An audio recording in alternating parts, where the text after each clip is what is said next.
No hanky panky, no hanky panky. আমার কথা না ভাই, এটা বলছেন আমাদের জামাতের নায়েবে আমির আব্দুল্লাহ মোহাম্মদ তাহের। আজকে যখন ৮ দলীয় একটি জোট মিলে আমাদের প্রধান উপদেষ্টার কাছে স্মারকলিপি পেশ করতে গেছেন, সেই যে বিরাট মিছিল, সেইখান থেকে উনি বলছেন no hanky panky, no hanky panky. মানে হাঙ্কি পাঙ্কি করলে কিছু করতে পারবেন না, আমাদের এই জুলাই সনদ বাস্তবায়ন করতে হবে এবং নভেম্বরের মধ্যেই এই গণভোট করতে হবে। এইটা নিয়ে নো হাঙ্কি পাঙ্কি। ভাই, নো হাঙ্কি পাঙ্কি শব্দটা এত ভালো লাগছে ওনার মুখে। ওনাদের মতো মানুষ যখন এই ধরনের শব্দ চয়ন করে তখন এটা রাষ্ট্র হয়ে যায়, এটা ভাইরাল হয়ে যায়। শেখ হাসিনা গত ১.৫ মাস থেকে কোনো কথা ঠিক মতো বলতে পারছেন না। ভারতে পলাতক ফ্যাসিস্ট শেখ হাসিনা অসুস্থ। জামাত ক্ষমতায় যায়, শেখ হাসিনার ফাঁসিতে ঝুলে তারা শপথ গ্রহণ করবে। যারা আওয়ামী লীগ করেন, আপনাদের উদ্দেশ্যে আমার 1 মিনিট কথা।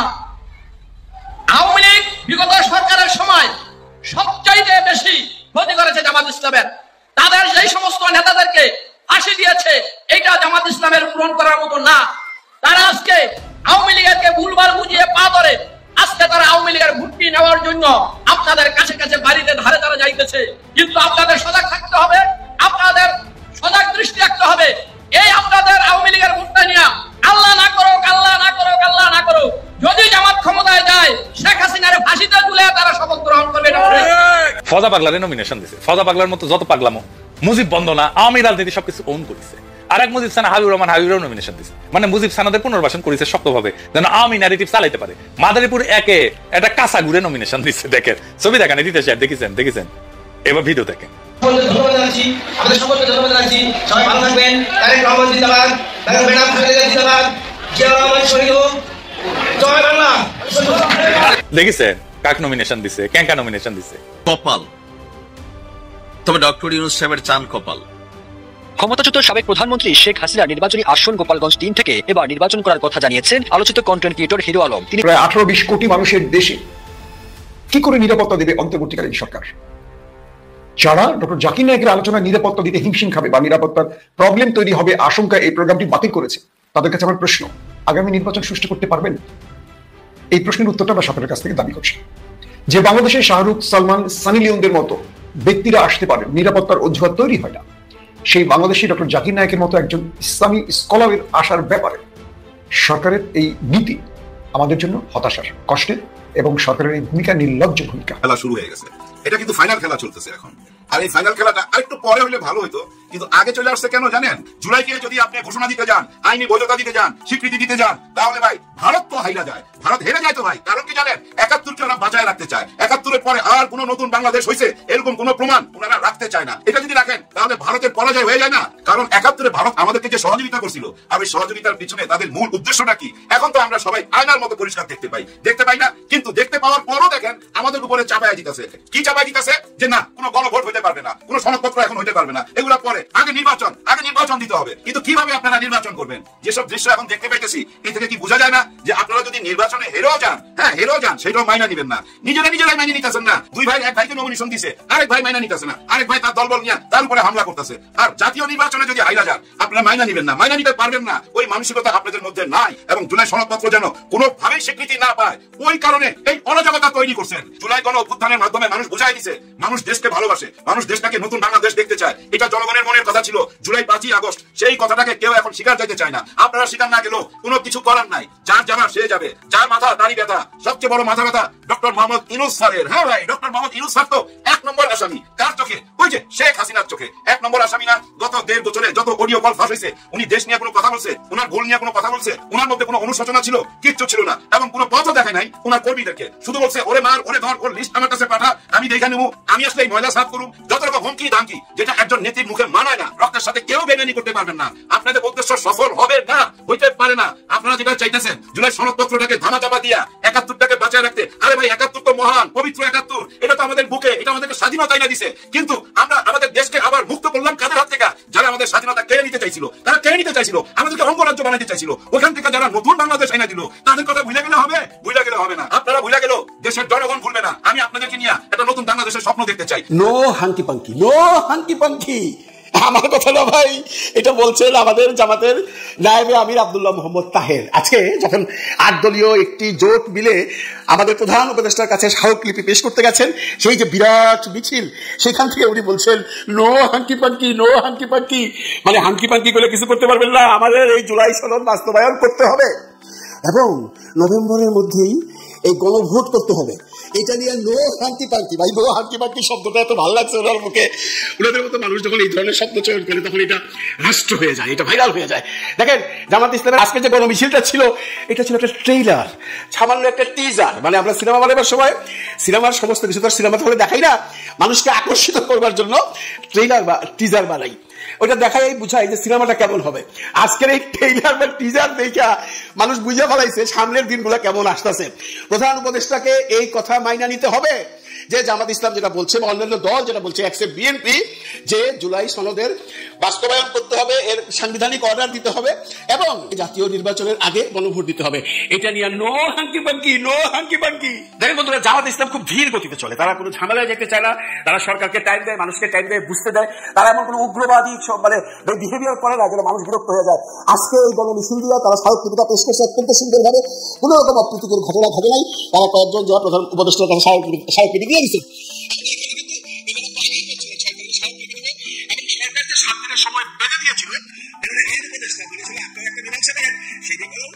এই জামাত ইসলাম কিন্তু অফার দিয়েছে, বিএনপিকে বলেছে যে আপনারা আসেন বসেন, কিন্তু এখানে রেফারি থাকবে কে, কার সাথে বলবেন? আমাদের যে আগে রেফারি ছিল আলী রিয়াজ সাহেব তো চলে গেছেন, এখন কে রেফারিগিরি করবে?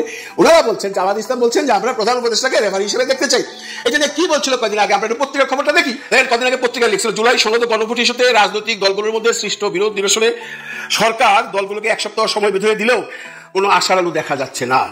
এখন পর্যন্ত দলগুলো এক টেবিলে বসতে পারেনি আলোচনা করার জন্য। জামায়াতের পক্ষ থেকে রেফারি হিসেবে প্রধান উপদেষ্টাকে দায়িত্ব পালনের প্রস্তাব দিলেও সরকার পক্ষ থেকে কোনো সাড়া মেলেনি। এই অবস্থায় সংকট নিরসনে জামায়াত এখনো আশাবাদী। একই সঙ্গে দলটি এও মনে করে বিএনপি সরকারের এই প্রস্তাবে সাড়া দেবে। বিএনপি সাড়া দেবে, এই প্রস্তাব নিয়ে বসলে কি হবে? বিএনপি তো তার জায়গায় আছে, বিএনপি বারবারই বলতেছে যে জাতীয় নির্বাচনের দিন এই গণভোট হবে, কিন্তু জামাত ইসলাম সহ এনসিপি সহ অন্যান্য দলগুলো বলছে না, গণভোটটা আগেই হইতে হবে। এই যে সমস্যাটা সৃষ্টি হয়েছে, এটার সময় কিন্তু দিনাপাত চলে যাচ্ছে। 7 দিনের মধ্যে অলরেডি 4 দিন চলে গেছে, আজকে 6 তারিখ। 9 তারিখের মধ্যে যদি কোনো সমস্যার সমাধান না হয়, তাহলে জামাত তার দলগুলোকে নিয়ে যুগপৎ আন্দোলনে যাবে। তখন কি দেশের অবস্থা ভালো হবে? আমরা কেউই চাই না। আমরা চাই এই দলগুলো বসে একটা সুরাহা করে এর একটা সমাধানে আসুক। জনগণ কি চায়? জনগণ তো ম্যাক্সিমাম মানুষই চায় গণভোটটা আগে হয়ে যাক, জুলাই সনদটা বাস্তবায়ন হয়ে যাক, এর একটা সাংবিধানিক অর্ডার আসুক। কিন্তু কিছু দলের গোয়ার্তমির জন্য এটা হচ্ছে না। তারপর দেখেন আরো কি লিখছে, জামায়াতের শীর্ষস্থানীয় নেতারা বলছেন মাঠের কর্মসূচি তারা সক্রিয় হলেও সংকট সমাধানে আলাপ আলোচনাকে তারা গুরুত্ব দিচ্ছে। জামাত সবসময় আলাপ আলোচনা করতে চায়, কিন্তু অন্যান্য দলগুলো তাদের ডাকে সাড়া দিচ্ছে না। এমন অবস্থায় জামাত যদি 9 তারিখের পরে বৃহৎ আন্দোলনে যায়, তখন যেন জনগণ তাদেরকে দোষ না দেয়। এইটা নিয়েই আজকে আমাদের নায়েবে আমির বারে বারে বলে দিছে, আপনারা এর একটা সমাধানে আসেন, বসেন, প্রধান উপদেষ্টা রেফারিগিরি করুক, আমরা বসে একটা সমাধানে আসি। কারণ এই জুলাই সনদ আর গণভোট নিয়ে no hanky panky, no hanky panky. এবারের নির্বাচনে বিএনপির কৌশল জামাত চুরি করছে আর জামাতের কৌশল বিএনপি চুরি করছে। চুরি করার অর্থ এই নয় যে তারা কোনো ঠুকনো চোর, রাজনীতির পলিসি চুরি হচ্ছে। কে কার চাইতে ভালো প্যানেল তৈরি করতে পারে এবারে নির্বাচনে, তা নিয়ে একটি বড় চ্যালেঞ্জিং অবস্থায় আছে এই বড় দুইটি দল। জামাতের আমির ডাক্তার শফিকুর রহমান ঘোষণা দিচ্ছে নির্বাচনে কোনো জুট হবে না। তাহলে জুট হবে না এই শব্দটা হঠাৎ করে আমাদের কাছে আসার পরে আমরা ভাবনায় পড়ে গেলাম, তাহলে জুট না হলে এতগুলা রাজনৈতিক দল কি করে নির্বাচন করবে বা কে কার সাথে যাবে, কিভাবে নির্বাচন হবে? কিন্তু তিনি হঠাৎ করে বললেন জুটের পরিবর্তে হবে সমঝোতা।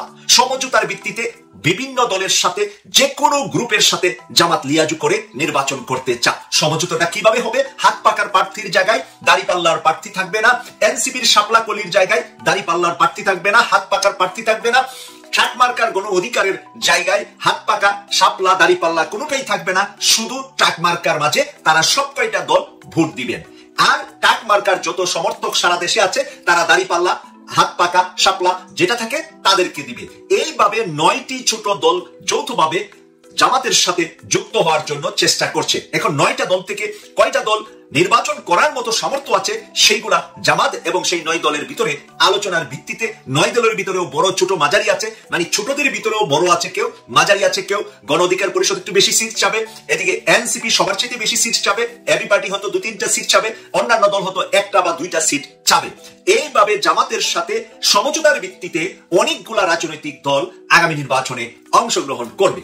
অপরদিকে প্রায় 63টি আসন খালি রেখেছে বিএনপি। 63টি আসন খালি রেখে তারা নির্বাচনী প্রচারণায় নামার পরেও দেখা গেছে যে তাদের বিভিন্ন জায়গায় নমিনেশন একজন পেয়েছেন, আর বাকি 5 জন যারা পান নাই তার মধ্যে যিনি শক্তিশালী, যিনি পাওয়ার মতো, আগে এমপি ছিলেন অথবা দীর্ঘদিন আন্দোলন সংগ্রামে ছিলেন, এমন অনেকেই নমিনেশন পাননি। আর যারা পাননি তারা টায়ার চালাচ্ছেন, আন্দোলন করছেন, রাস্তা বন্ধ করে দিচ্ছেন, 10-20 কিলোমিটার রাস্তা যানজট বেঁধে গিয়েছে। এই অবস্থা থেকে কেউ কেউ আবার মন্তব্য করছে নির্বাচনের আগেই বিএনপি হেরে যাচ্ছে। জনগণ এইটা দেখার জন্য এই 24-এ হাসিনাকে বিদায় করে নাই। জনগণ এইটা আর দেখতে চায় না। জনগণের মাইন্ড এখন আর ওই হাসিনার সময়ে আপনার খুশিতে আমি নাচবো না, আমার খুশিতে আমি নাচবো, আপনার খুশিতে আপনি নাচেন। জনগণ আর এখন সিনেমা দেখতে চায় না রাজনীতিতে। জনগণ চায় রাজনীতিবিদদের কাছ থেকে সহনশীলতা, আন্তরিকতা। কোন রাজনৈতিক দল আমার বাড়ির আঙ্গিনার ময়লাগুলা উঠিয়ে নিয়ে যাবে, এখানে পোকামাকড় মশা হবে না, ডেঙ্গু হবে না। কোন দলটা নিজের কর্মী দিয়ে এটা ক্লিন করেছে, কোন দলটা আগের থেকে করে আসছে, আর কোন দলটা নতুন করে করা শুরু করছে, এটাও জনগণের বাজে ভিতরে যে জিনিসটা তারা লালন করে আসছে দীর্ঘ ধরেন হাসিনার দীর্ঘ নিপীড়ন নির্যাতনের পরেও, যে দলটা জনগণকে হেল্প করার জন্য, জনগণকে সাহায্য করার জন্য ধর্ম বর্ণ নির্বিশেষে মানুষের পাশে গিয়েছে, তাদের কথাই এখন বেশি শোনা যাচ্ছে। এটাই স্বাভাবিক। এরপরে আবার 24-এ হাসিনাকে পরাজিত করে এনসিপির কিছু নেতা জনগণের কাছে একটা ভালো গ্রহণযোগ্যতা যখন এনসিপি তৈরি হয় তখন তাদের পেয়েছিলেন। কিন্তু এর পরবর্তীতে দেখা যাচ্ছে 2 জন উপদেষ্টার বিভিন্ন ধরনের কথা এবং তাদের মন্ত্রণালয় গুলাতে দুর্নীতির নিউজ বের হওয়া এবং তারা নিজেরাও টাকা পয়সা বাবাকে কোনো দলে ঢুকানো, বাবাকে কোনো ধরনের সুবিধা পাওয়া দেওয়া, পরিবার আত্মীয় স্বজনকে ভালো ভালো জায়গায় বসানো, এই সমস্ত বিষয়ের কারণে এনসিপির উপরে যে মানুষের আস্থাটা ছিল সেই আস্থাটা কিন্তু এখন অনেক দূর নিচে নেমে গিয়েছে। মানুষ এখন এনসিপি কে মনে করছে যে তারা এই কম বয়সে তাদের কোনো রাজনৈতিক স্ট্যান্ড না থাকার কারণে, আগের থেকে তাদের কোনো আদর্শিকতা না থাকার কারণে তারা হঠাৎ করে দল তৈরি করলে মানুষের কল্যাণে তারা আসতে পারবে না। তাই এনসিপি এখন ভরসা করছে বিএনপি অথবা জামাতের উপরে। এনসিপি এখন দর কষাকষি করছে বিএনপির থেকে তারা কি সুবিধা পাবে আর জামাত থেকে তারা কি সুবিধা পাবে। তবে এনসিপির ভিতরে 2টা অংশ কাজ করছে। একটা লিবারেল পন্থী, যেটা বিএনপির মতো জাতীয় পার্টির মতো রাষ্ট্রধর্ম ইসলাম, কিন্তু রাতের বেলা আমি ওই অন্য কোথাও চলে যাই ঘর ছেড়ে, এইরকম জাতীয় পার্টির ইসলাম বা বিএনপির যে ইসলাম দলের জন্য, রাজনীতির জন্য যে ইসলামটা ব্যবহার করে, সেটা থেকে অনেক এনসিপি এই মনোভাবে আছে। আর কিছু কিছু এনসিপির নেতা আছে রিয়েলাইজ করে ইসলাম বা জামাতের মতো না হলেও কাছাকাছি মনোভাব আছে, যে জামাত যেরকম নিজেরা সৎ হয় আগে, তারপরে তারা পরহেজগার হয়, তারপরে তারা মানুষের প্রতি সেবামূলক কাজ করে, নিজের পয়সা খরচ করে রাজনীতি করে। এই সমস্ত কিছুর ভাবনা লুকো এনসিপিতে 50-50, কিছু ভাবনার আছে, কিছু ভাবনার নাই। তো তাদের ভিতরে এখন একটা নিজেদের ভিতরে একটু সুতা টানাটানি চলছে, আমরা কোন দিকে যাব।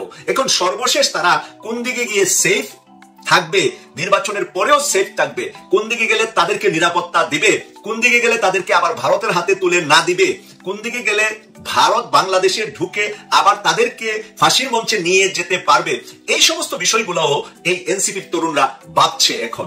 এই ভাবনা থেকেই আমরা 11th আওয়ারই আমরা শুনতে পাবো এনসিপি কয়টা সিট নিয়ে কার সাথে যুক্ত হচ্ছে।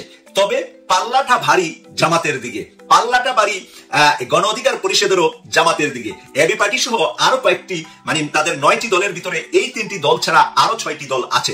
তারা প্রত্যেকেরই এখন টার্গেট হলো জামাতের কাছে গেলে নির্বাচনী ব্যয় এবং। আসসালামু আলাইকুম দর্শক, নতুন একটা নিউজে সবাইকে স্বাগতম। দর্শক, ভিডিওর শুরুতে যে ভিডিওগুলোর অংশ বিশেষ আপনারা দেখেছেন, ভিডিওর অংশগুলো দেখেই বুঝতে পেরেছেন যে আজকের এই ভিডিওটি কতটুকু গুরুত্বপূর্ণ এবং আকর্ষণীয় হতে চলেছে। দর্শক, তাই সবাইকে বলবো ধৈর্য সহকারে আজকের এই ভিডিওগুলো দেখতে হবে আপনাদের, তাহলে সবকিছু জানতে পারবেন বা বুঝতে পারবেন। তো চলুন কথা না বাড়াই ভিডিওগুলো দেখে আসি। দাঁড়ান, যারা এখন পর্যন্ত আমাদের এই চ্যানেলটি সাবস্ক্রাইব করলে প্রতিনিয়ত এই ধরনের গরম গরম খবরগুলো পেতে আমাদের চ্যানেলটি সাবস্ক্রাইব করে দিবেন। যারা করেছেন ধন্যবাদ। চলুন একটা লাইক দিয়ে বিস্তারিত সবগুলো ভিডিওর আলোচনাগুলো শুনে আসি। নির্বাচনের আর মাত্র 3 মাস রয়েছে, শিগগিরই তফসিল ঘোষণা হবে। কিন্তু রাজনৈতিক দলগুলো এখনো বিভিন্ন ইস্যু নিয়ে রাজপথ গরম করে রেখেছে। একদিকে জামায়াত ইসলাম নির্বাচনের আগে গণভোট এবং জুলাই সনদের আইনি ভিত্তির জন্য সহ আর 5টি দাবি নিয়ে রাজপথে নেমেছে তার 8টি সম্ভাবনা দল নিয়ে। পাশাপাশি আজ বিএনপি মহাসচিব মির্জা ফখরুল ইসলাম আলমগীর খুলনায় বলেছেন নির্বাচনের দিনই গণভোট, এছাড়া নির্বাচনের আগে গণভোট মেনে নেবেন না। জামায়াত আজকে প্রধান উপদেষ্টাকে স্মারকলিপি দিয়ে জানিয়ে দিয়েছে যদি এরই মধ্যে গণভোটের সিদ্ধান্ত না নেয় এই সরকার 11 তারিখ ঢাকা চলো কর্মসূচির মাধ্যমে দেশের পরিস্থিতি পাল্টে দেবে। কি করতে চাচ্ছে জামায়াত ইসলাম? পাশাপাশি আজকে একটি প্রেস কনফারেন্স হয়েছে যারা বাংলাদেশ না পৃথিবীর অন্যতম স্কলার ডক্টর জাকির নায়েককে বাংলাদেশের আমন্ত্রণ জানিয়েছিলেন। তারা আজকে প্রেস কনফারেন্স করে জানিয়েছেন তিনি আসবেন কি আসবেন না। ডক্টর জাকির নায়েককে নিয়ে আমাদের আলোচনা থাকবে, তিনি কি আদৌ আসবেন না আসবেন না সেই বিষয়টি আমরা জানাবো। কি হয়েছে পর্দার অন্তরালে সে বিষয়গুলো থাকবে। দর্শক, আরো অনেকগুলো বাংলাদেশের বিষয়ে আলোচনা আসবে। শেখ হাসিনার বিদায়ের আগ মুহূর্তে 16 বছর ক্ষমতায় থাকা এই দাপুটি দলটির কি পরিণতি হয়েছে, এখান থেকে বিএনপির শিক্ষা নেওয়ার কি আছে, এই বিষয়টিও আজকের লাইভে আলোচনা করব। প্রথমে আসি ডক্টর জাকির নায়েক প্রসঙ্গে। পৃথিবী বিখ্যাত স্কলার ডক্টর জাকির নায়েক পৃথিবীর যেই দেশে তিনি পা রাখেন হাজার লক্ষ মানুষ তার বক্তব্য শুনতে ছুটে যায়। একাধিকবার তার বক্তব্য আমারও শোনার বা দেখার সুযোগ হয়েছে, তবে বাংলাদেশে না, দেশের বাইরে। বাংলাদেশে তিনি আসবেন এই ব্যাপারে যে আয়োজক কমিটি রয়েছে তারা আজকে প্রেস কনফারেন্স করেছে।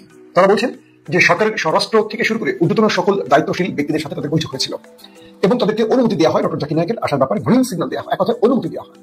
সেই হিসেবে তারা কোটি কোটি টাকা খরচ করে ডক্টর জাকির নায়েকের বাংলাদেশে আসা, তার ভেন্যু নির্ধারণ এবং বাংলাদেশের একটি নয় বাংলাদেশের 8 থেকে 10টি ভেন্যুতে জাকির নায়েকের এই ওপেন আলোচনার ব্যবস্থা তারা করেছিলেন। ঢাকা, রাজশাহী, সিলেট, বগুড়া এরকম প্রতিটি বিভাগ এবং গুরুত্বপূর্ণ বড় জেলাগুলোতেও তারা এই আয়োজনের পরিকল্পনা করেছিলেন। সব ঠিকঠাক ছিল। প্রায় 90 জনের একটা টিম বাংলাদেশে আসবেন এবং তাদের ইকুইপমেন্ট গুলো বাংলাদেশে চলে এসেছে অর্ধেকের বেশি, অর্থাৎ পুরো প্রোগ্রামটা বাস্তবায়নের 80% কাজ তারা সম্পন্ন করেছে। দুঃখজনক হলেও এর মধ্যেই ভারতের প্রেশার তৈরি হয় বাংলাদেশ সরকারের উপর। বাংলাদেশের নতজানু অন্তর্বর্তীকালীন সরকার হুট করে ভারতের চাপ সহ্য করতে না পেরে ডক্টর জাকির নায়েকের আসার ব্যাপারে প্রথমে অনুমতি দিলেও পরবর্তী আরেকটি স্বরাষ্ট্র মন্ত্রণালয়ের বৈঠকের মাধ্যমে সেটিকে বাতিল করে। তারা অভিযোগ তোলে আগামীতে নির্বাচন, এই মুহূর্তে ডক্টর জাকির নায়েকের আলোচনার জন্য যে বিশাল ক্রাউড হবে, যে জনসমাগম হবে, এটি কন্ট্রোল করতে পারবে। প্রশ্ন হল ডক্টর জাকির নায়েকের মতো একজন ব্যক্তির আলোচনায় যদি সরকার নিরাপত্তা দিতে না পারে, হিমশিম খেয়ে যায়, তাহলে ফেব্রুয়ারিতে যে আসন্ন নির্বাচন, ত্রয়োদশ নির্বাচন, এই নির্বাচন এই সরকার মোকাবেলা করবে কি করে? প্রথমত, এই সরকার বিশ্ববিদ্যালয়ের নির্বাচন ছাড়া একটি উল্লেখযোগ্য নির্বাচন করে। তাহলে এই দুর্বল বৃদ্ধদের আশ্রয় কেন্দ্র কিংবা কি বলবো এটাকে অন্তর্বর্তীকালীন সরকার বলবো নাকি আশ্রম বলবো, একটি ওল্ড হোম বলবো, বৃদ্ধাশ্রমের সরকার, তারা এই হাই ভোল্টেজ ম্যাচ কি করে বাস্তবায়ন করবে? হাজার হাজার কেন্দ্র, একদিনে নির্বাচন, এই বিশাল প্রায় 18-20 কোটি মানুষের দেশে কি করে নিরাপত্তা দেবে অন্তর্বর্তীকালীন সরকার? যারা ডক্টর জাকির নায়েকের আলোচনায় নিরাপত্তা দিতে হিমশিম খাবে বা নিরাপত্তার প্রবলেম তৈরি হবে আশঙ্কা এই প্রোগ্রামটি বাতিল করেছে, তাদের কাছে আমার প্রশ্ন, আগামী নির্বাচন সৃষ্টি করতে পারবেন? এই প্রশ্নের উত্তরটা সরকারের কাছ থেকে দাবি করছে। যে বাংলাদেশের শাহরুখ, সালমান, সানি লিওনদের মতো ব্যক্তিরা আসতে পারে, নিরাপত্তার অজুহাত তৈরি হবে, সেই বাংলাদেশি ডক্টর জাকির নায়েকের মতো একজন ইসলামী স্কলারের আসার ব্যাপারে সরকারের এই নীতি আমাদের জন্য হতাশার, কষ্টের এবং সরকারের এই ভূমিকা নির্লজ্জ ভূমিকা। আমরা সরকারের এহেন কর্মকাণ্ডের জন্য নিন্দা জানাই। তবে যারা আয়োজক তারা বলেছেন যেহেতু সরকার এই প্রোগ্রামটির ব্যাপারে শেষ পর্যন্ত অনুমতি বাতিল করেছে, অনুমতি দিয়েছিল তারা দিয়ে কিন্তু বাতিল করেছে ভারতের চাপে পড়ে, কিন্তু সরকার বলছে না যে ভারতের চাপ যে এসছে সেটা আমরা জানি, আমরা দেখেছি করার মাধ্যমে। তো এই বিষয়টি হলো তারা বলছে যে মার্চ মাসের দিকে তারা এই আয়োজনটি করতে পারে, অর্থাৎ নির্বাচনের পরে। প্রশ্ন হল নির্বাচনের পরে কোন সরকার ক্ষমতা আসবে? ভারতের মদতপুষ্ট করা সরকার নাকি জাতীয়তাবাদী সরকার নাকি ইসলামী সরকার, কোনটা আসবে আমরা জানি না। তার মানে মার্চ মাসে ওটা অনিশ্চিত হয়ে পড়বে, কারণ ভারতের নির্দেশ অন্তর্বর্তী সরকারের যদি ভিত কাঁপিয়ে দেয়, কিন্তু যারা নির্বাচিত সরকার, যারা ভারতের পা ধুয়ে পানি খেতে চায়, তারা কি করে ডক্টর জাকির নায়েকের আসার ব্যাপারে অনুমতি দেবে? আমি বিশ্বাস করি এটা আমাদের বাংলাদেশের 90% মুসলমানের দেশের যে আমরা দাবি করি, এটা আমাদের জন্য একটা লজ্জার, কোনোভাবে এটা কাম্য নয়। এটা যারা বিরোধিতা করবেন আমি মনে করি তাদের ইমানে দুর্বলতা আছে। দর্শক, আসছি দ্বিতীয় প্রসঙ্গে। আজ ঢাকাতে জামাত এবং চরমনাই সহ 8টি দল, জাকপা সহ আরো 8টি দল, মোট 8টি দল, পুরো ঢাকাতে তাদের আজকে একটা নির্বাচনী মানে কি বলবো ওয়ার্ম আপ হয়েছে। আমি যদি বলি এভাবে, তাদের 5টি দাবি, এই দাবিকে নিয়ে তারা আজকে মাঠে নেমেছে এবং তারা প্রধান উপদেষ্টার বরাবর স্মারকলিপি দিতে আসেন এবং তাদেরকে পুলিশ বাধা দেয়। একটা পর্যায়ে 8 দলের 8জন প্রতিনিধিকে প্রধান উপদেষ্টার কার্যালয় পর্যন্ত আসার অনুমতি দেওয়া হয় এবং পরবর্তী তার পক্ষ থেকে একজন এই স্মারকলিপি গ্রহণের কথা থাকলেও 8টি দল রাজি হয়নি। 8টি দল বলে যে আমরা আমাদের স্মারকলিপি আমরা প্রধান উপদেষ্টাকে দেবো। এরপর দীর্ঘ সময় দিন দরবার হতে পরবর্তী প্রধান উপদেষ্টা শিল্প উপদেষ্টা আদিলুর রহমানকে পাঠান এই জামাত সহ 8টি দলের প্রতিনিধিদের কাছে এবং তাদের মধ্যে আলোচনা হয়। আলোচনার পর আদিলুর রহমান গণমাধ্যমকে জানান তারা দাবিগুলো শুনেছেন এবং এগুলো তাদের কাছে যৌক্তিক মনে হয়েছে। জামাতের মিয়া গোলাম পারওয়ার সেক্রেটারি জেনারেল তিনি বলেছেন সরকার আমাদের সাথে ভালো ব্যবহার করেছে এবং সরকারের পক্ষ থেকে বলা হয়েছে তারা এই দাবিগুলোকে সুনজরে দেখবে। তারপর তারা প্রোগ্রাম সমাপ্ত করেছেন। সমাপ্তের আগে ঘোষণা দিয়েছেন 11 নভেম্বর অর্থাৎ এই মাসের 11 তারিখে ঢাকা চলো কর্মসূচি দেওয়া হয়েছে। প্রশ্নটা হলো ঢাকা চলো কর্মসূচি কেন? প্রশ্ন হলো জামাতের নায়েবে আমির আব্দুল্লাহ মোহাম্মদ তাহে বলেছেন সোজা আঙুলে ঘি না উঠলে তারা আঙুল বাঁকা করবেন, ঘি তাদের প্রয়োজন। প্রথম ওয়ার্ড। দ্বিতীয় ওয়ার্ড গোলাম পারওয়ার 11 তারিখ ঢাকার পরিস্থিতি পাল্টে যাবে, চিত্র পাল্টে যাবে। এই দুটো বক্তব্যের মধ্যে আমি গভীর থ্রেড খুঁজে পাচ্ছি। পাশাপাশি খুলনাতে বিএনপি মহাসচিব মির্জা ফখরুল ইসলাম আলমগীর বলেছেন নির্বাচনের দিনই গণভোট হবে, এর আগে নয়, এর আগে হতে দেওয়া হবে না। আমির খসরু মাহমুদ সহ বিএনপির আরো নেতারা বলেছেন তারা নির্বাচন বন্ধে গভীর ষড়যন্ত্র দেখতে পাচ্ছেন। জামাতের এক নেতা বলেছেন বিএনপি যে দাবি করেছে নির্বাচন বন্ধে তারা গভীর ষড়যন্ত্র খুঁজে পাচ্ছে। নির্বাচনের জন্যই তো লড়াই করতে যাবে। তারা বলছে যে আমরা নির্বাচন চাইছি দ্রুত, এই জন্যই রাজপথে নেমেছি, সেটা গণভোট হোক আর সংসদ নির্বাচন হোক। জনগণের কাছে তো ভোটের ম্যান্ডেটের জন্য আমরা যাচ্ছি। আর যারা বলছে নির্বাচন বন্ধে ষড়যন্ত্র খুঁজে পাচ্ছে, বানচালে ষড়যন্ত্র, তারাই বরং নির্বাচন থেকে সরে যেতে চাইছে। এটা জামাতের নেতাদের দাবি। আবার বিএনপি বলছেন কোনোভাবে নির্বাচনের আগে গণভোট হতে দেবেন না। আমার প্রশ্নটা এখন এখানে যে গণভোট নির্বাচনের দিনে কেন বিএনপি চায়? এ ব্যাপারে জামাতের বক্তব্য হলো এই গণভোটটাকে বিতর্কিত করার জন্যই এই কাজটি করছে বিএনপি। কারণ তারা জুলাই সনদের বাস্তবায়নের ভেটো দিয়েছেন, তারা রাষ্ট্রের যে সংস্কার প্রস্তাবগুলো এসেছে সেখানে তারা নোট অফ ডিসেন্ট এবং ভেটো দিয়েছে অনেক জায়গায়। অর্থাৎ পূর্বে তারা যে বিষয়গুলো চেয়েছিল এখন তারা সেই বিষয়গুলো চায় না, কারণ তারা ধরে নিয়েছে ক্ষমতা আসবে, তাই তাদের ক্ষমতার প্রশ্নে তারা আওয়ামী লীগ হতে চায়। এটি জামাতের বক্তব্য। বিএনপির বক্তব্য হলো জামাত আন্দোলন সংগ্রামের নাম করে নির্বাচন যেন বানচাল হয় তার ষড়যন্ত্র করছে। এখন এই দুই পক্ষের মাঝখানে এনসিপি নেতা যিনি সবসময় কথা একটু বেশি বলেন এবং আলোচনায় থাকতে চান এই কথার মাধ্যমে, আপনারা তাকে সবাই চেনেন, আমাদের এনসিপি নেতা মিস্টার পাটোয়ারি, তিনি বলছেন বিএনপি জামাত মানে দুই পক্ষকে কি বলবো যে তারা দুইজন মিলে কামড়াকামড়ি করে দেশের পরিস্থিতি আরো ঘোলাটে করার চেষ্টা করছে। মানে একদিকে তারা গভীর ভাবে ভেতরে ভেতরে জোটের সাথে এই দলের সাথে ওই দলে যাওয়ার সাথে কাজ করছে, আবার তারা মুখে দুই দলের সমালোচনা করে নিরপেক্ষ থাকার চেষ্টা করছে। এনসিপি এই মুহূর্তে রাজনীতিতে গুরুত্বহীন, মানে না মানে বাংলাদেশের রাজনীতি এখন কন্ট্রোল করবে ইসলামী দলগুলো এবং বিএনপি। প্রশ্ন হলো আগামী 11 তারিখ কি করতে পারে? এই প্রশ্নটি যদি আমি জামাতের কয়েকজন নেতার কাছে করেছি, তারা বলেছেন যে 11 তারিখ আসলেই আপনারা দেখবেন আমরা কি করতে পারি।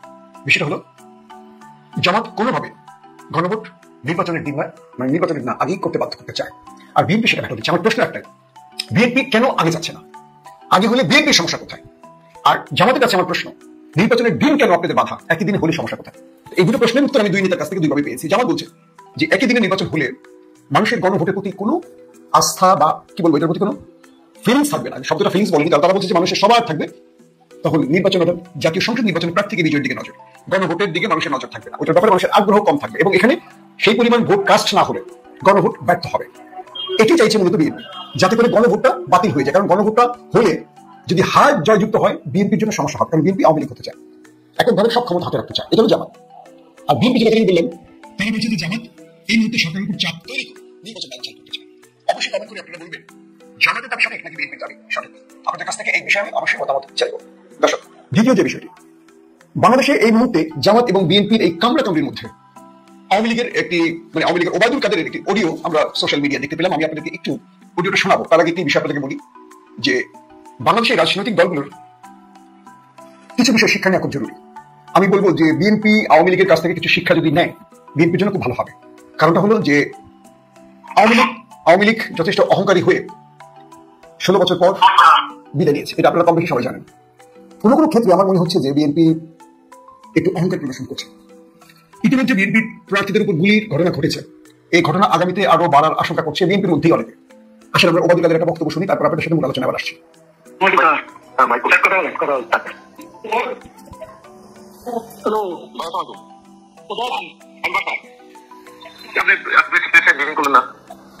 আমি বেশি না করি নির্দেশনা নির্দেশনা কন্টিনিউ করি। প্রস্তুতি নেওয়া উচিত, আরো টাকা দরকার। চলাকালীন সময় আমাদের কিছু প্রিপারেশন থাকা দরকার। যে আমাদের কাছে যত উইন্ডোজ ছিল সেগুলো কিন্তু সবাইকে প্রায় শেষ, আজকে শেষের দিকে খুব ব্যাখ্যা দিয়েছিল। আর ওয়ার্ড পর্যায়ে সালমান তো বললেও টাকা দেবো, ওয়ার্ড পর্যায়ে প্রত্যেক ওয়ার্ড পর্যায়ে লোক রাখতে হলে টাকা দিতে হবো। আর এমপি রা কেউ টাকা খরচ করে, ওয়ার্ড পর্যায়ে এমপি যারা আছে নানক ভাই এলাকায় টাকা খরচ করে, তারপরে নিখিলও টাকা খরচ করে, কিন্তু এই আরো অনেক এমপি আছে এগুলো তার কাছে খবর নেয় না। না ও তো উল্টা টাকা ধার ধানমন্ডি ফেরদৌস। ফেরদৌস আরাফাত এগুলো এলাকায় টাকা দিব তো দূরের কথা, টাকা টেলিফোন ধরে না। আরাফাত আরাফাত তো ওই যে আজকে হানিফ ভাইরে কিন্তু ওই আরাফাতের এলাকা দেখভাল করার জন্য দায়িত্ব দিচ্ছে। টাকা পয়সা লাগলে আপনি খরচ করেন বুঝছি। আমি তো টাকা খরচ করার লোক না। ওই চিন্তা আছে কর্মী চাইলে না কর্মী যারা টাকা পয়সা হানিফ ভাই কিন্তু ও পার্টি অফিসে কখনো 10 টাকা দিচ্ছি। দর্শক, আপনারা আলোচনা থেকে কি বুঝলেন? যখন দেশে কারফিউ চলছে তখন প্রচন্ড প্রতাপশালী আওয়ামী লীগ কারফিউতে তারা কারফিউ থামানোর জন্য রসদ কেনার জন্য অর্থের প্রয়োজন দাবি করছেন মির্জা আজম। এবং কে কে টাকা দিচ্ছে, কে কে ফোন ধরছে না, তার একটা ফেরিস্তে তিনি বলছেন 16 বছর 2 হাতে লুট করে তারপর যখন দলের ক্রাইসিস, আওয়ামী লীগের জন্য বিপদ, টাকা খরচের লোক পাওয়া যাচ্ছে না। 5 তারিখ পর হাসিনা চলে যাওয়ার পর এই দেশে হাজার হাজার কোটি টাকা চাঁদাবাজি, লুটপাট, দখলদারিতে চলে গেছে কোনো না কোনো রাজনৈতিক দলের পকেটে। ইন্টারেস্টিং ব্যাপার, আজকে যারা মাঠে শক্ত কথা বলছি, অনেক কথা বলছি, অনেক কথা, প্রচুর হাইব্রিড জমা হয়ে গেছে। আমরা যখন সমালোচনা করি বিএনপি, অনেকে আমাদের জামাতি বলেন, জানেন বিগত সময় আমাদের অবদান সব জানেন, আমাদেরকে জামাতি বলেন। কিন্তু 5 তারিখের আগে কখনো জামাতি বলে না। তখন জামাতকে তারা খুঁজতেন, একটা আন্দোলন করার জন্য ঢাকাতে জামাতকে ফোন দিতে হতো। খালেদা জিয়া পর্যন্ত বলছেন যদি ট্রাক দিয়ে তার বাড়ি ঘেরাও করা হয়, ট্রাক বালির ট্রাক, জামাতকে মাঠে নামিনি। তখন একজন বলছে ম্যাডাম নামছে, মালিবাগ পয়েন্টে তাদের 3-4 জন মারা গেছে। বিএনপি নামিনি, আব্বাসের লোক নামিনি। জি না ম্যাডাম, আব্বাস সাহেবের ফোন বন্ধ। আমার এখন মনে আছে আমি একদম পাশে ছিলাম বেগম খালেদা জিয়া। জীবনে কিছু মেসেজ নিজ চোখে থ্রো করেছি, আপনাদের তো নিজ চোখে দেখেছি, তো এখন থ্রো করছি আপনাদের উদ্দেশ্যে। রাজনীতিটা খুব বিপজ্জনক একটা ব্যাপার। যখন সত্য কথাগুলো বলবেন আপনাকে কোনো না কোনো পক্ষে ভাগ করে ফেলবে, কিন্তু এই সত্যটা সত্য তিনি কিন্তু বোঝেন, কিন্তু আপনাকে বলবে তুমি বট, তুমি এইটা, তুমি জামাতি। আবার জামাতিরা বলবে আপনি তো বিএনপির দালাল। আমাকে অনেকে বিএনপির দালাল বলেন, কিন্তু আমি কথাগুলো সবসময় সত্য বলার চেষ্টা করি। আমি বিএনপিকে অন করে খুব কমই ভিডিও করি। আমার বক্তব্যের মধ্যে দেখবেন যে বিএনপি সমালোচনা সর্বাধিক করি, যেজন্য আমার ফোরামের লোকজন আমাকে অনেক সময় বলে যে এইভাবে বলো না, তোমার কথা ভাই কষ্ট পায়। জামাত ইসলামী নমিনেশন নিয়ে জামাতের অভ্যন্তরেও নানান বিরোধ, মতপার্থক্য চলছে। জামাত ইসলামের 85 বছরের ইতিহাসে জামাতের নমিনেশন নিয়ে সেরকম কোনো দৃশ্যমান ইখতিলাফ ছিল না। সিদ্ধান্ত গ্রহণ প্রক্রিয়ার মধ্যে ভিন্নমত ছিল, কিন্তু সিদ্ধান্ত হয়ে যাওয়ার পর এই প্রার্থী চেঞ্জ করতে হবে এই দাবিতে একটা বিশৃঙ্খলা অথবা সরাসরি প্রকাশ্যে পক্ষে বিপক্ষে ক্যাম্পেইন, অমুককে নাই অমুককে দিতে হবে, তমুককে নাই অমুককে দিতে হবে, অমুকের সমস্যা, অমুক আওয়ামী লীগের দালালি করেছে। এটা কিন্তু 85 বছরের ইতিহাসে কখনো ঘটেনি, এবার ঘটছে। আমি সুনির্দিষ্ট কিছু তথ্য নিয়ে আলোচনা করবো। বিএনপিটা নিয়ে আলোচনা করি, জামাতেরটা নিয়ে কেন আলোচনা করবো না? এটা তো হক না। হক হচ্ছে বিএনপিটা নিয়ে বললে জামাতেরটা বলতে হবে, বিএনপির ত্রুটি বিচ্যুতি আলোচনা করলে জামাতের ত্রুটি বিচ্যুতি আলোচনা করতে হবে। আমি মূলত যে বিষয়টা আলোচনা করছি, জামাতের প্রার্থী মনোনয়ন নিয়ে অসন্তোষ, বিরোধ, 4টি আসনে প্রকাশ্যে আর অন্তত 4টি আসনে অপ্রকাশ্য দ্বন্দ্ব। মানে 8টা আসনের তথ্য আমরা পেয়েছি যেখানে, এবং এটা সঠিক ভেরিফাই করেছি, যে 4 জায়গায় প্রকাশ্যে জামাতের বর্তমান প্রার্থীর পরিবর্তন চাওয়া হচ্ছে, আর বাকি 4 জায়গায় একদম প্রকাশ্যে চাওয়া হচ্ছে না, কিন্তু ভিতরে ভিতরে চাপা উত্তেজনা চলছে। প্রথম কথা হচ্ছে যে এটা বিএনপির যে ভয়ঙ্কর অন্তর্কন্দল, তার সাথে কোনো সম্পর্ক নেই। জামাতের এই যে দ্বন্দ্ব বা ইখতিলাফ, এটা তাৎপর্য দ্বন্দ্ব। বিএনপির যে অন্তর্কন্দল সেটা হচ্ছে গোলাগুলি এবং হত্যা, লাশ পড়া এবং আগুন জ্বালানোর পরিস্থিতি, এবং একদম 2 ভাগে বিভক্ত হয়ে বিদ্রোহী প্রার্থী জয়লাভ করা, বিএনপি পরাজয়ের কারণ হওয়া, বিএনপির হচ্ছে এটা, এবং এর মধ্য দিয়ে বিএনপি জয় বাংলা হয়ে যাওয়া। বিএনপির অন্তর্কন্দলের বিষয়টা হচ্ছে এরকম সিরিয়াস। বিএনপি থাকা না থাকা, ধ্বংস হওয়া না হওয়া, বিএনপির পরাজয় জয়, এইগুলোর উপর নির্ভর করে অনেকাংশে। কিন্তু জামাতের মধ্যে যে 8 আসন ইখতিলাফ, এটা ভেরি সিম্পল। এটা জামাতের জন্য ভালো। কি 85 বছরে জামাত ক্ষমতার কাছাকাছি যেতে পারেনি, ক্ষমতা যাবে এরকম সম্ভাবনা তৈরি করতে পারেনি, কিন্তু এবারই প্রথম জামাত ইসলামী ক্ষমতা যাবে বাংলাদেশের জনগণের ভোটে, এই সম্ভাবনা তৈরি হয়েছে। এবং 85 বছরের ইতিহাস সবচেয়ে বড় দলে পরিণত হয়েছে জামাত ইসলাম, তাদের ইতিহাস। তো সেই জায়গায় সাহাবীদের মধ্যেও কাকে কোন পদ দেওয়া হবে এই বিষয়ে ইখতিলাফ ছিল, দ্বন্দ্ব ছিল, এমনকি এক পর্যায়ে যুদ্ধ হয়েছে। তো জামাত ইসলামী সেই জায়গা থেকে অনেক ভালো সেফ জোনে আছে। এখন পর্যন্ত সেটা পক্ষে বিপক্ষে কথাবার্তা, আলাপ আলোচনা, সর্বোচ্চ রাজপথে মাইক কেড়ে নেওয়া পর্যন্ত, কিন্তু কোনো মারামারি, দাওয়াদাওয়ি, কোপাকুপি, গোলাগুলি, যুদ্ধ, এগুলো কিছু না। জাস্ট এটা জামাত যে বড় দল হয়েছে তার আলামত। এবং নির্বাচনের আগে এই বিষয়গুলো স্পষ্ট হওয়াটা জামাতের জন্য ব্লেজিং। কেন?